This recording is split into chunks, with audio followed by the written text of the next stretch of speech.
Thank you. Thank you. Thank you. Thank you very much. Thank you. Microphone. Thank you very much. Thank you. Thank you very much. Hey, can you hear my mic all right? You can now, it's turned on. Hey, I remember the last time I came to Australia. Well, the first time, actually. I've been 3 times.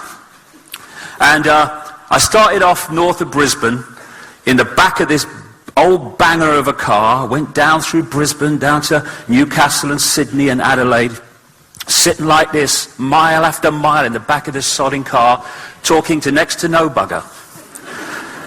It were great. I'd like to thank Adam and all the team for putting this event on so magnificently, and I just ask one thing of you. I want no discord today. Well, actually, you can have discord, just don't blame me for it, okay? Because I'll tell you for why. A few days ago, I turned up at immigration at Melbourne Airport. 20-hour flight, knackered, and I'm standing there and in the line, and I go over with my passport, and it was amazing because she stamped it immediately, and I thought, that was quick, no questions. And I'm waiting for it to come back, and she turned around and gave it to some guy who was waiting behind. Would you go with this gentleman, sir? I've heard those words before, many times. And so I followed this fella. They were very nice, very courteous. And he takes me into these back rooms and hands me over to this lady, takes me into this kind of bright white room, like an Agent Smith type room. And she puts this document in front of me that I have to sign to say that I've read it. And it said a number of things, but this is the key thing. Section 501 of the Migration Act 1958, the Act provides a discretionary power to refuse to grant or to cancel a visa if a non-citizen does not meet the requirements of the character test. Moi? A non-citizen will not meet the requirements of the character test if, among other things, there is a significant risk that they will vilify, incite discord in or represent a danger to the Australian community or segment of the Australian community. I think it's a good idea. I think we ought to expand it. I think we ought to have a character test for government ministers and officials. Reckon? I think so. I think so. Because if we did, Canberra would be a bloody ghost town, wouldn't it? And Westminster and Washington and all of them. Character test. Discord. Definition of discord. Lack of agreement among persons, groups or things. Oh, call the bloody army out. Mustn't incite that. Tension or strife resulting from a lack of agreement. Dissension. Well, that shut Parliament down for a sodding start, isn't it? A confused or harsh sound or mingling of sounds. Parliament again. There you go. And finally, inharmonious combination of simultaneously sounded tones at dissonance. So if anyone's got a trumpet, play it in tune or I'm in the crap here, okay? And I was at a bar in Bermuda after I'd spoken there, just after 9/11, and I was watching CNN live. And I saw Bush stand up and say, at a town meeting, as they call it, a public meeting with obviously selected guests as usual, and he was asked by a little boy called Jordan what he was doing on that 9/11 day, and he said, well, Jordan, he said, I was at a school, he said, and I was, just before I went in the classroom, he said, I was looking at the television, he said, and I saw this plane hit the World Trade Center, and he said, this is word for word, he said, and I thought, what a terrible pilot. That's what he said. That one. I always have a problem with technology. I've got a friend, you know, he kind of builds things, discovers things and invents things, right? He invented the other day, he said, invented this rocket to fly to the sun, you see. Strange man. I said to him, look, You can't build a rocket to fly to the sun. It'll melt. Oh no, sir, he said, we sorted that one out. He said, we're going at night. I've just come back from America, you know. And the Clinton thing's still going. Well, you've heard about all that stuff, I'm sure you have, about Monica. And it's interesting, you know, in America, you know, they're asking people to sign something. They say, put your John Hancock on this, you know. The guy that signed one of the declarations. And I told him, I said, in England, like, when we want someone to sign something, we say, put your moniker on this, you know. I said, it's taken a whole new meaning in the last year, that thing. But the church are involved in the Clinton thing now, you know. The bloody church get everywhere. You know, the Vatican have brought out a new commandment, the Clinton commandment. Have you heard that one? I saw it on CNN. You know CNN, claptrap, no news, it must be true. Yeah, it's called the Clinton commandment, and it reads, thou shalt not comfort thy rod with thy staff. I mean, he's just been told, by whatever means, that a plane has hit the World Trade Center. He's the President of the United States, the Commander-in-Chief. What does he do? He goes into a classroom and reads a story about a pet goat. Interesting use of goat. Anyway, he's now told the President that a second plane is at the World Trade Center. What does the President do?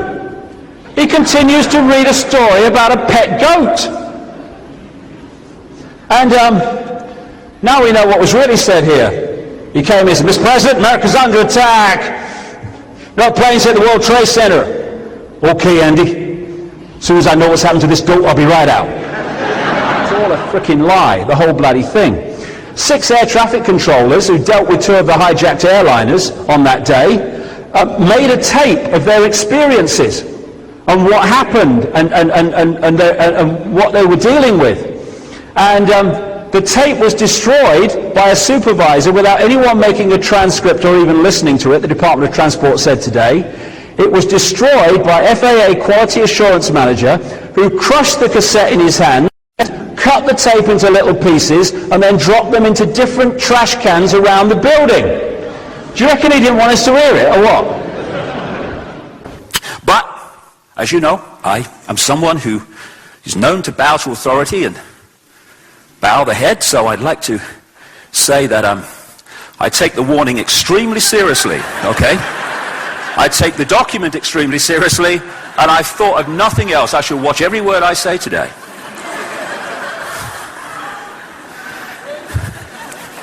You got a bloody laugh, it's so daft.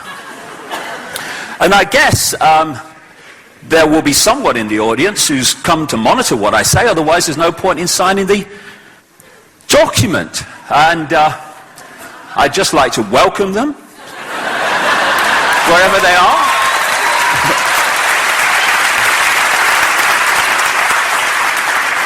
And I really do hope that by the end of the day, they will have found it within themselves to get a life. And then their children and grandchildren might be proud of them, instead of asking them, Mummy, Daddy, what were you doing when this state came in that now controls every area of my life? Oh, I was helping to do it, dear. Yeah, okay. Before that, that's basically the area of the hole. Must have been a sodding small plane, that's all I can say. And there was that hole on the other side. They said the reason there was no wreckage is the plane disintegrated when it hit the building. Well, a bit of it didn't. It came out the other side inside. What was that? Look at life. Someone said to me the other day, in fact, they've said to me many times over the years, similar things, what's life all about? I mean, you're born, and then you grow, you go to school, and then you go to college and teach things and stuff, and then you get a job. Most of the time it's a job you don't like. gives you no satisfaction, but you do it because you have to do it because you have to earn money to live and survive. And then you get older and you kind of had children and they go through the same thing. And then you get even older and then your body starts to go. You start getting pains and it's more difficult. And then you've got lots of health problems, stuff like that. And then you die. You know. And if you've pleased some guy with a beard or whatever, then you go to a nice place when you die, and if you haven't,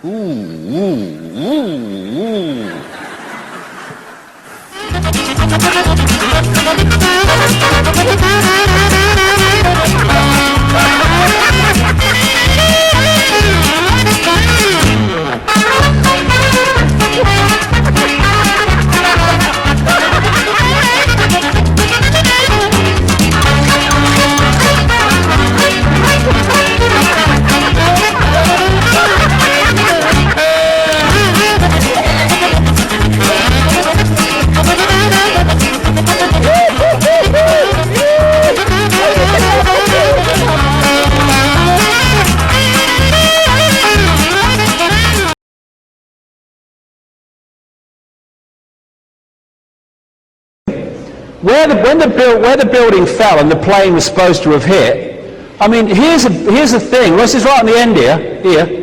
Here's a book. And here's a computer. Imagine, can't you? Did you just hear something? I mean, there's not surveillance cameras. There's surveillance cameras at the local shop. There's not surveillance cameras all the way around the Pentagon and looking in at the Pentagon. Put the tape in, darling. Let's see and we'll go away. The earth's not round, you're mad. By the way, if there are people here, I'm sure there must be, who've never heard my stuff before, all the very best. Because we're going to go into some very strange places before this day is out. He's just said the Queen's a lizard. He couldn't have done, he couldn't have said that. He did.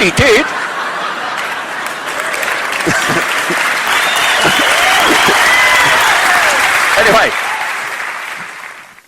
men in dark suits, they're everywhere, these people. They breed. It's like luminous jackets. They're everywhere. Men in dark suits, front men for a force that I'll get into, who are running the system on behalf of those that control the system, and not for the people, which is why the decisions are against the interests of the people. It's real simple once you know what's going on. And they come from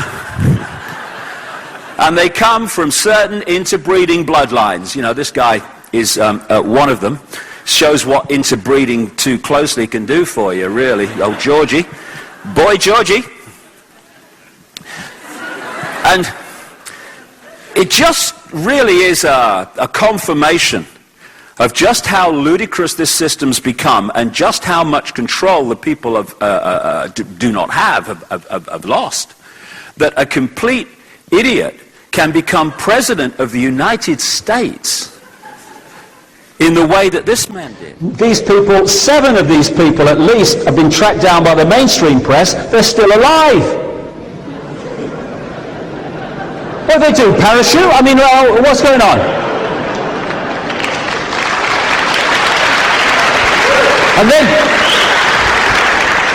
And then you've got these Korans everywhere.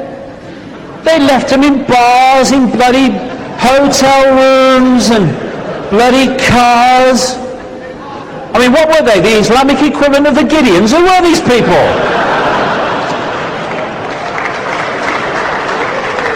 And then I sat in my front room and I watched a newsreader tell me on the BBC without laughing, just a few days after 9/11, that they found a passport from one of the hijackers.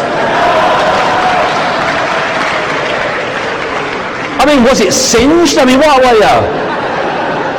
I'm not a physics major, but paper passport, I think there's questions to ask here.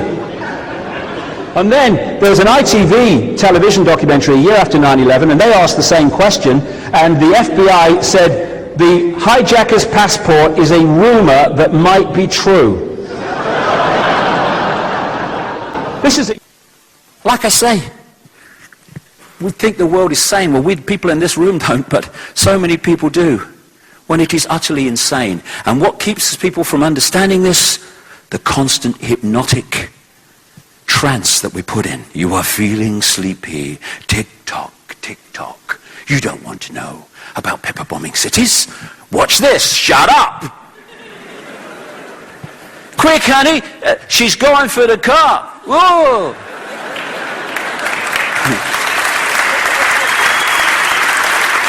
This is the official FBI timeline of Mohammed Attar.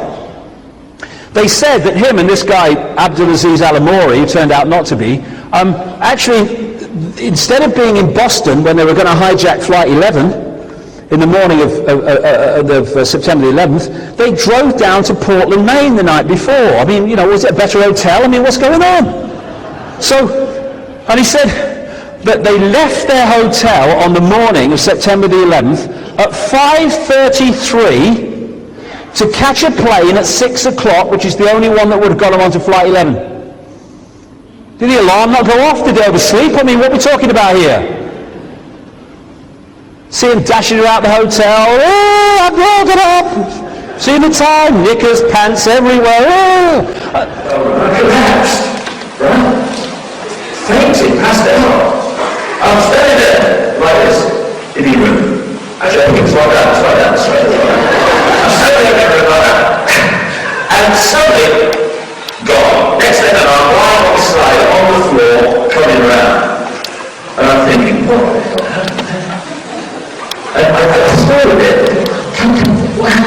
The only thing I can remember is I was standing there like that, and the last words I heard was this guy on the telly saying, breaking news, Barack Obama is on the hotel, please go.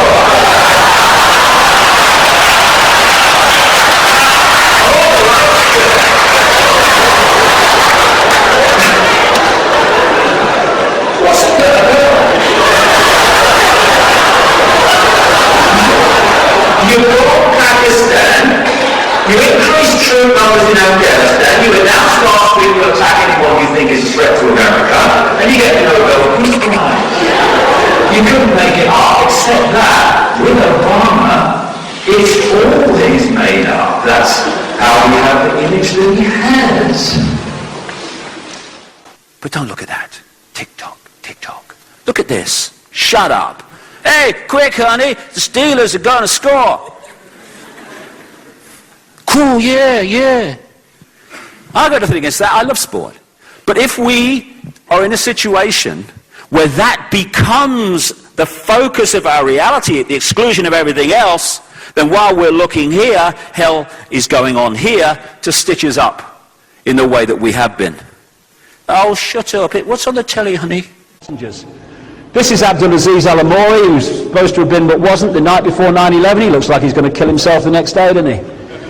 Yeah, but that's not Al-Amouri, that's Al-Amouri. This is a Saudi airline pilot who was sitting in Jeddah, Saudi Arabia, and heard on the news that he just hijacked a bloody plane in America. He went into the American consulate there and said, I think there might be a mistake. Oh, and you know, just to show you that nothing ever changes. There we go, there we go. They say, you know, if you want to find the wrong people, follow the money, right? There is another way, I see it anyway from my observations, I think it's from my observations. Follow the bomber. That's the So we're in this situation. Tick-tock, tick-tock. Well, you don't want to see that. Hey, quick, honey, Paris Hilton's half naked in the back of a limousine. Come and look, it's really good. And that's the new religion. Instead of living life, hey, this is me, I'm going to live my life. Ooh, isn't that she got a nice dress on this show, isn't she, and stuff. Oh, look, she's going to marry so-and-so. Oh, they've been divorced, yeah. It's the new religion, the celebrity, the religion of celebrity.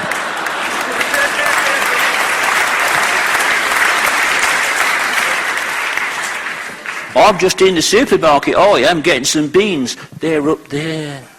They don't have to shop in the supermarket because they're different. Video in which he admitted it. We did not reveal the operation to them until just before they boarded the planes. Eh? Now, come on. They're boarding. Over here, over here. Right.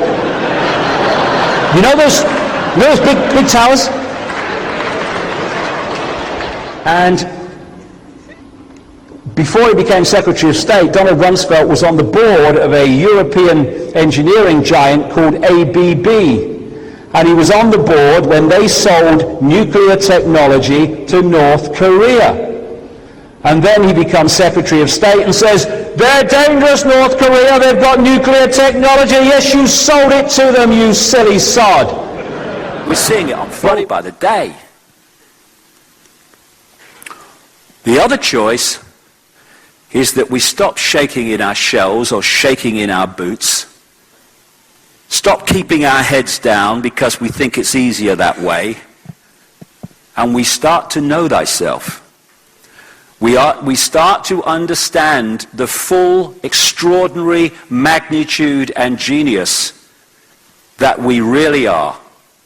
When you sweep away, delete the programming that has put us in the state that humanity has become.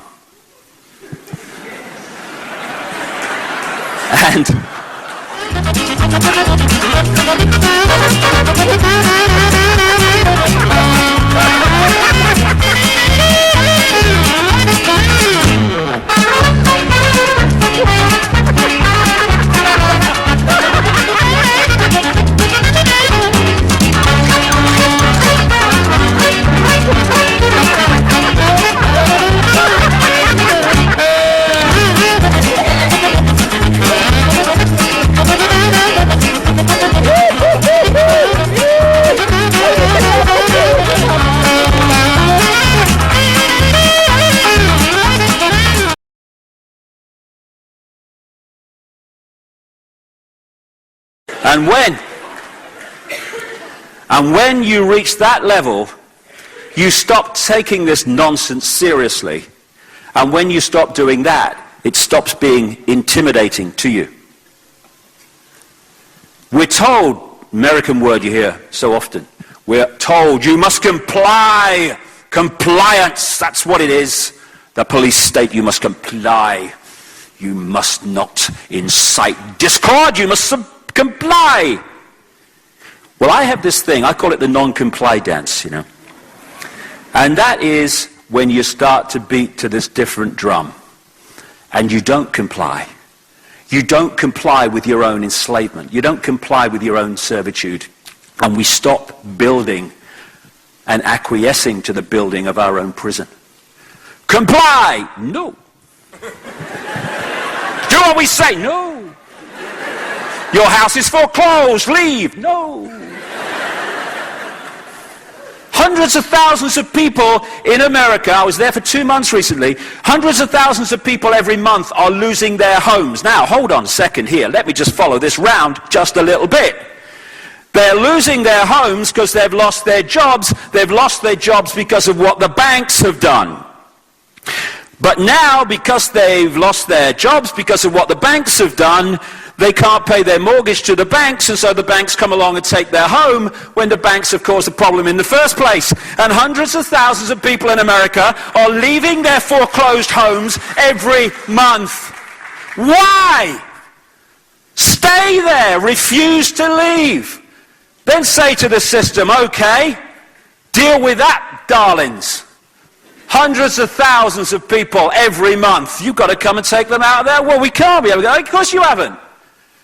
It's only possible for this nonsense, this grotesque injustice to happen because people acquiesce. Oh, well, we better leave. Non-compliance. Ooh, I'm inciting discord. Good.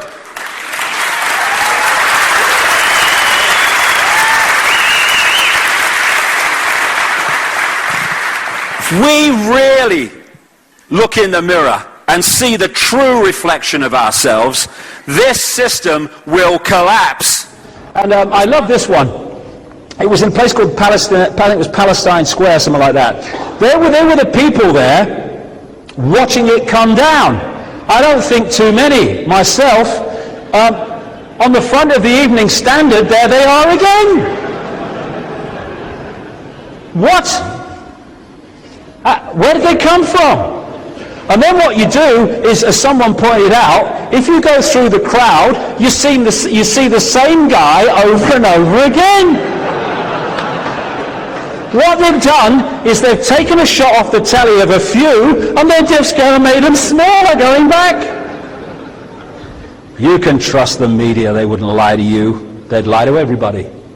There you go. So, let's get real bloody bizarre now.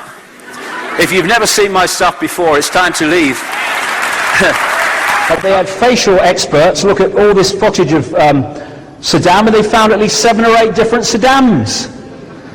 And have they got the one at the moment? I don't know. Apparently, according to newspaper reports, his wife was taken to see him, this present Saddam, and it said that she arrived from Syria with an official escort and then entered the prison, emerging only moments later, pink with rage and shouting, "This is not my husband, but he's double. Where is my husband? Take me to my husband."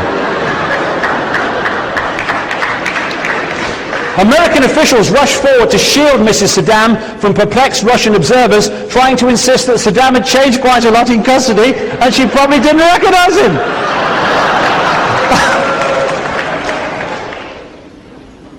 Oh yeah, there was a bit of wreckage. I can see them now.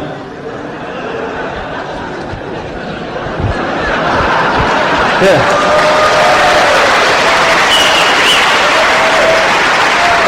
Hey, I think we got away with it. God.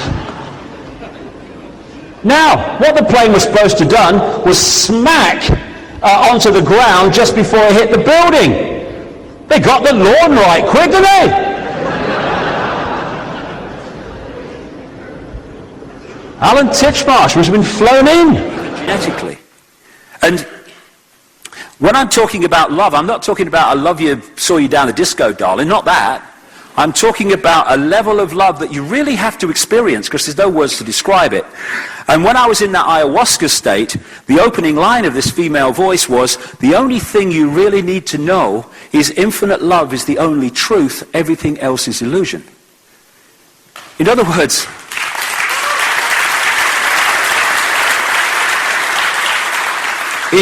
the existence of one infinite consciousness, that's the only truth. Everything else is illusion. It's the manifestation and manifestations of that consciousness in many and various ways. But the manifestations are the illusion. The consciousness is the base reality of everything. And one of the line from one of my books, love is not something you're in, it is something you are. Thank you very much.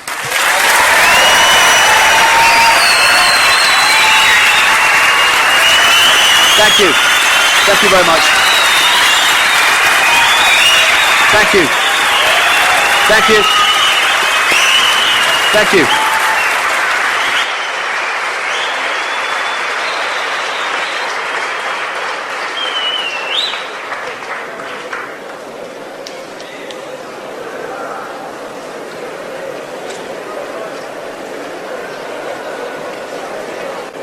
When you look at the 1960s, on one level it seemed very nice, oh, this, love and light, and you hear it, yeah, okay, love and light, yeah, and? Okay, the control system's increasing all the time, more and more control, love and light. Yeah, okay, so like I said, it's love and light. What's the answer to more love and light? And so it goes on. And, for me, consciousness, first of all, in its balanced higher state, does not do fear. And it don't take shit either, right? And it doesn't run away from what we need to do to face something we desire to change. And I see in what we call spirituality so many examples of how what is called spirituality is just an excuse to escape from facing what we need to face. oh, just love and light and everything will be fine. Well, actually it won't. What we need to do is to look this stuff in the face and not acquiesce to it and do what is necessary to change what we don't like. Not to run away, because that is what a lot of this New Age stuff is about. I hear people say, "Whoa, in the New Age, we've got to overcome fear." And then the same people say, "That stuff that Icke talks about is frightening people, you should stop." Well, I thought you'd overcome fear. What are you talking about? Right? Either you've overcome fear and you can face the stuff, see what's going on and let's deal with it, or you haven't overcome fear, in which case you're running away, claiming that you've overcome fear. And it's, again, cognitive dissonance. It's lying to ourselves. I've overcome fear. Who are you trying to convince me? And there's that. I saw a great line in a book once, I read years and years ago. It was called E.T. 101, I think it was called. And it described the New Age as people who were in a holding pattern above the airport refusing to land, right? And I thought that was absolutely brilliant. Now, when I say New Age, I'm talking about this whole area where everything's love and light and you mustn't say anything negative and what have you, because that's bad for the energy. And what they end up doing is nothing. And, you know, I love this thing where they say you mustn't say anything negative. Well, something that's negative is actually subjective, right? If I look over your shoulder and I see a tornado coming, now, is it negative for me to say, "Hey, behind your shoulder, tornado coming"? What's your reaction going to be? Ah! But I've empowered you. It's coming, it ain't here yet. You can take evasive action. Is it more negative to say nothing, and then when it hits you, you're up in the air? Well, I didn't spoil the energy by frightening her. No! You know, she's going bomb overhead 30 feet in the sky. What do you mean? It's not negative. It's crazy. Yeah. It's all part of I don't want to face what is. Yeah. And if we don't, then what is never changes, but actually becomes more powerful in its influence over our lives.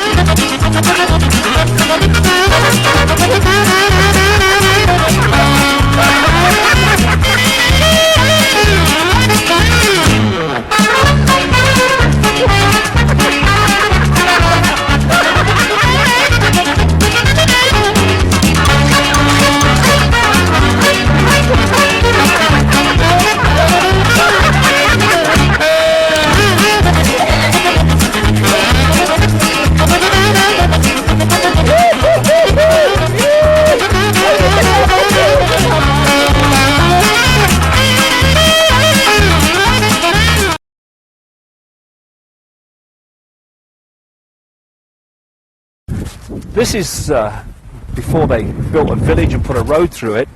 This is the biggest stone circle in the world, I understand. Okay, we've got a member of the Skeptic Society over here. Sorry about that. And oh yeah, there's a few Bush supporters as well over there. Look, there you go. There you go. Vote Bush. There you go. Everything the government tells you is true. You know. Oh, great. And what they use... there's this saying, in the land of the blind, the one-eyed man is king. This reptilian group is the one-eyed man. And what they have sought to do, and they've done it brilliantly up to this point, is they want to make humans blind. But there are other forces at work which can be accessed, which these reptilian entities cannot access. Because of their state of being, they cannot access that level of awareness. And if they could access that level of awareness, they would very quickly double the toilet roll order.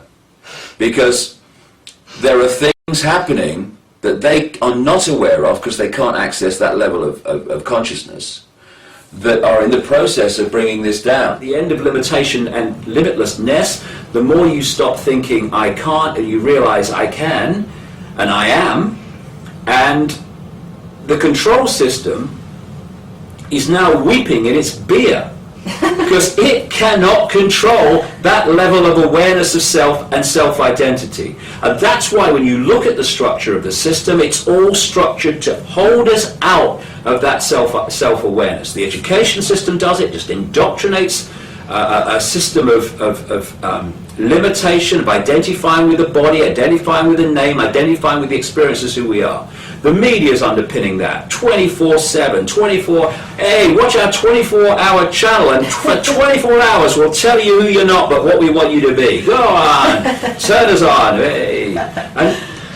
And so this is the fundamental ground on which the whole control system imposes itself, and on which the control system will collapse. Here's another lovely shaped stone, this. God.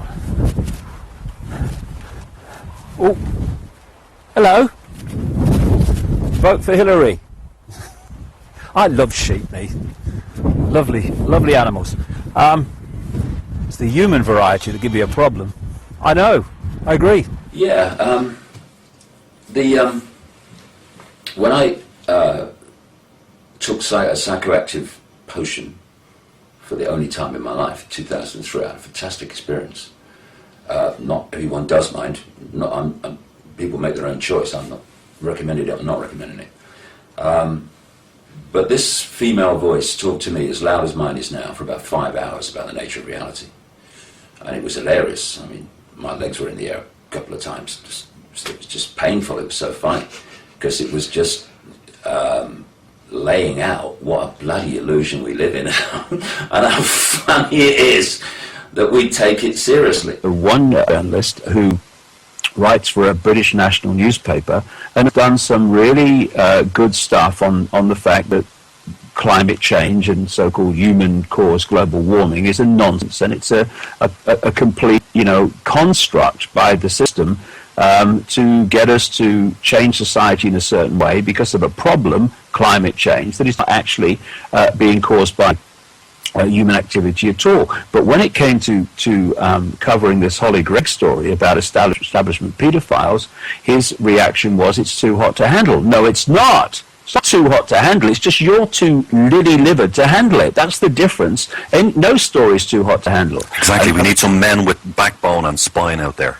Exactly. I mean, they've got balls like peanuts, some of these people. They call themselves journalists. And I just hope you didn't get taken on this one, and I hope that you're just not. Look, mate, you believe what you want to believe, right?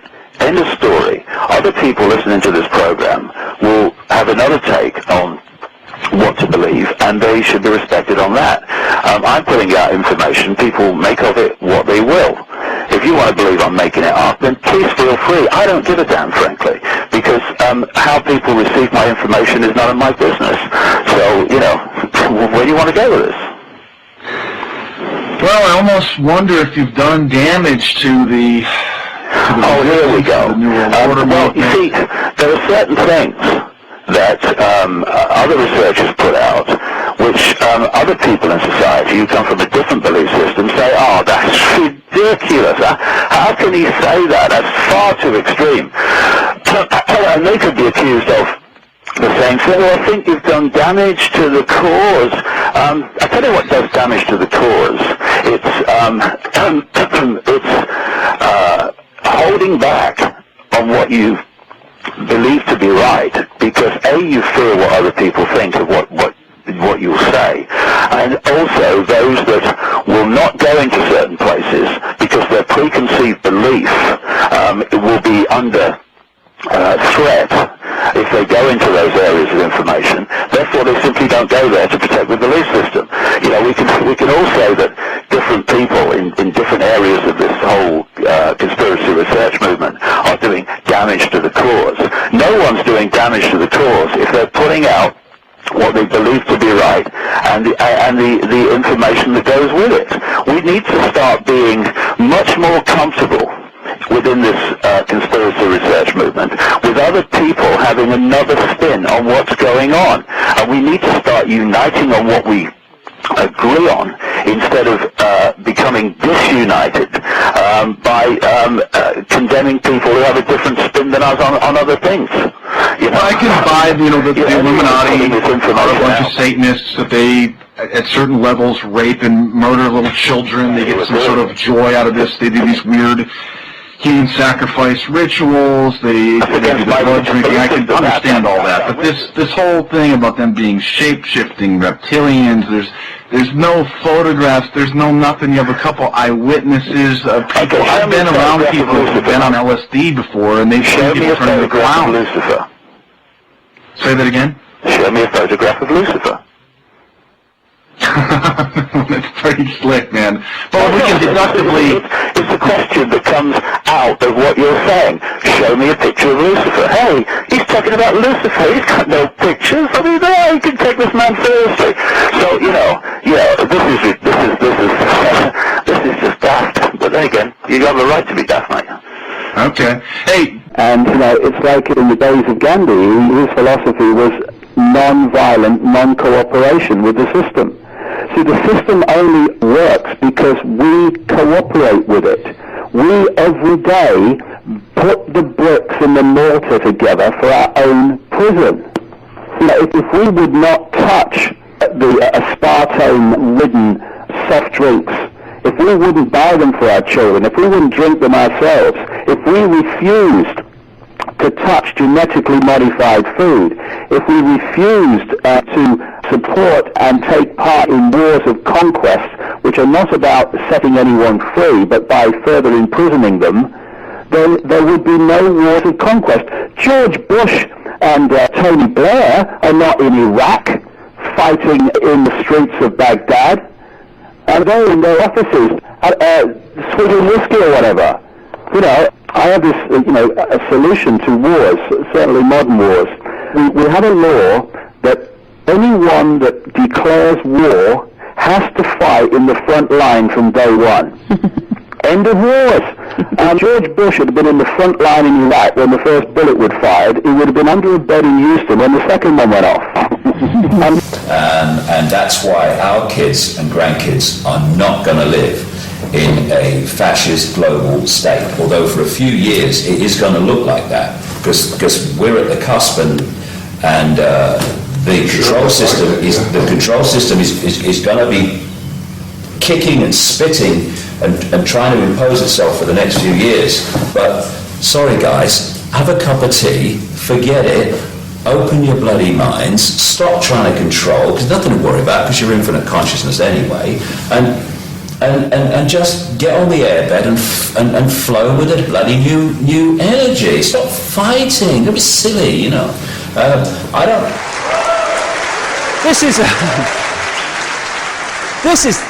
This is typical. This is a BBC reporter who's reporting on 9/11 that Building 7 has fallen. It was in the shot behind her, right? It fell 20 minutes later. And then when you point this out, people say, so you're saying the BBC's in on the conspiracy? No, mate. I'm saying they let the press release out 20 minutes sodding early. That's what. I don't fear these entities. I feel for them. I mean, imagine waking up in the morning and realizing that they're still them. Terrified of everything, terrified of their food source, terrified of their resource source, all dependent on humans staying asleep. And we ain't staying asleep. Vast numbers aren't anyway, and so they're going to wake up even more fearful with every passing week that their food source and their control system and their means is more and more under threat from an awakening humanity. I mean, rather you than me, guys, Come and join us. Let's have a beer. Stop being silly, that's what I say.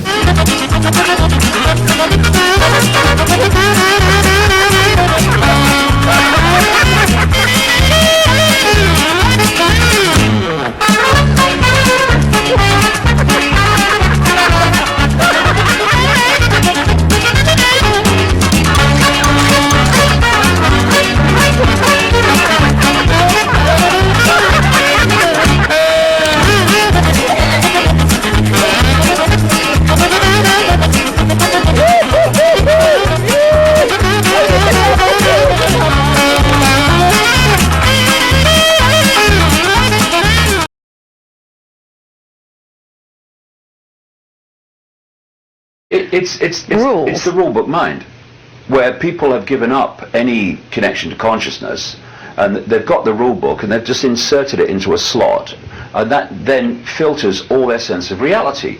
I was out with Jamie. We're going down what you call in America the freeway, the motorway in England. Actually, not far from where Scott comes from, actually. And he's desperate for a wee, so there's no way to go on a motorway for miles. So we turn off into the back streets of a place called Eastleigh, right, and near Southampton. And eventually, after some time, and it's getting critical, He's wiggling. we turn into this what you call gas station, and I start putting some petrol in the car. He goes in and he comes back like holding everything that will move, and he said they won't let me go to the toilet. So I thought, this is ridiculous. So I go in to the people, and there's two young girls there who, how can I put it, they wouldn't win Brain of Britain. In fact, they would probably not win Brain of that gas station. You know what I mean? Yeah. I said, look, my son wants to go to the toilet. He's desperate. We haven't got a toilet. I said, well, what do you do when you want to go? She said, we go to staff toilet. I said, so you've got a toilet then? Well, yeah. I said, the boy's desperate. Look at him. Well, it's against the rules. You can't go to the staff toilet. So I said, where's the bloody manager, right? And the manager, I call for the manager walks in, this woman, she was only a small woman, but somehow she kind of looked down on everybody, you know. Including you, who's 6'3" or 4. You know when this part of the nose it kind of points upwards, you know, because the nose is so much in the air, right? So I said, look, excuse me, I said, either I'm going crazy or someone here is, and you know, my boy wants to go to the toilet, right? He's desperate, look at him. And you've got a staff toilet. So, can he use it? You know, no, not allowed staff and going to staff toilet in public. I said, why? Why couldn't you make an exception? Great line. She said, well, if we did it for one, we'd have to do it for everyone. How many people desperate for the toilet do you get in a week, a month, or a year, you know? And then the funny thing was that other people in the queue, instead of seeing the nonsense of this, you know, as you would, look, lady, the kid's desperate for the toilet, let him go, don't be silly. It was like, how long you going to be? And it's like, oh my God, and it kind of encapsulated to me just how a few can control the many. Yes. You've got a basic injustice here, quite clear. This person can't deal with the injustice because she's on page 25 of the rule book, you know, clause A3 triplicate. And the people in the queue are not bothered about the injustice, they just want to get to the till to pay. And that, you take that and you play it out across the mass of humanity, and that is the mentality that allows the few to control the many. Exactly. That's why I wanted you to bring it up, because it's a very simple thing that every one of us goes through, probably on a daily basis to one degree or another. But it's no different than what you were talking about, the structure of the political system and the making of laws. We're buying it right down to whether or not we can wee somewhere when there's a toilet right around the corner. This is what we've just been talking about, Regina, of course. Okay, you bring it back. Basic fairness, basic justice, basic integrity, basic fairness. Here is a boy, he's desperate for a wee. You have a toilet over there. I see a way out of this, right? It's so simple. But the rule book, no, the rule book says you can't do it. Well, what does your brain say? You know that. What does your heart say? What's your heart say? What's your mind say? Exactly. Well, this illustrates the point. But I think now we can work around to the moon matrix. I want to talk to you about the moon. This is.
This is from the old school, new school.